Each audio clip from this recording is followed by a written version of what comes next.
បាទសួស្តីអ្នកទាំងអស់គ្នានឹងឲ្យយកប៉ុណ្ណេះហើយខ្ញុំទៅមកដល់កន្លែងគេងឥឡូវម៉ោងនេះវាចូល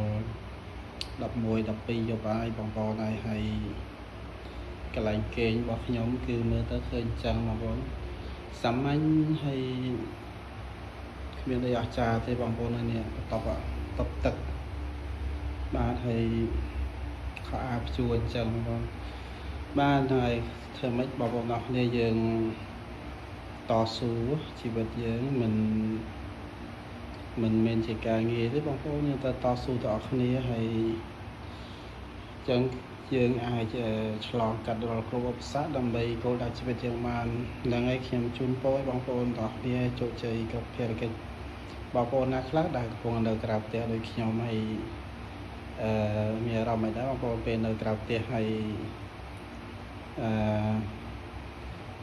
ចង់និយាយថាម្នាក់ឯងហើយពិបាកនឹងរកកន្លែងបានគួរសមល្អប៉ុន្តែសម្រាប់ខ្ញុំកន្លែងហ្នឹងគួរសមបំផុតហើយបងប្អូនមានអារម្មណ៍ដូចផ្ទះខ្លួនឯងអញ្ចឹងហើយទោះជាវាមិនស្អាតវាមិនមែនប្រកែក5ប៉ុន្តែយើងអាចទទួលយកបាន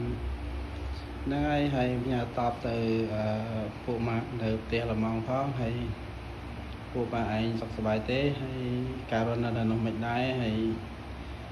ពួកម៉ាក់ឯងឃើញនេះគឺវីដេអូរបស់ខ្ញុំហើយព្រោះយប់ជ្រៅហើយថ្ងៃណាមួយយើងនិយាយគ្នាលេងតាមទូរស័ព្ទអញ្ចឹងមានតែប៉ុណ្្នឹងទេពួកម៉ាក់អើយណាហើយអ្នកទាំងអស់គ្នាដែលបានឃើញវីដេអូនេះក៏សូមជូនពរទាំងអស់គ្នាឲ្យជោគជ័យគ្រប់ទាំងអស់គ្នាបងប្អូនកុំខ្លាចនឹងជ័យថា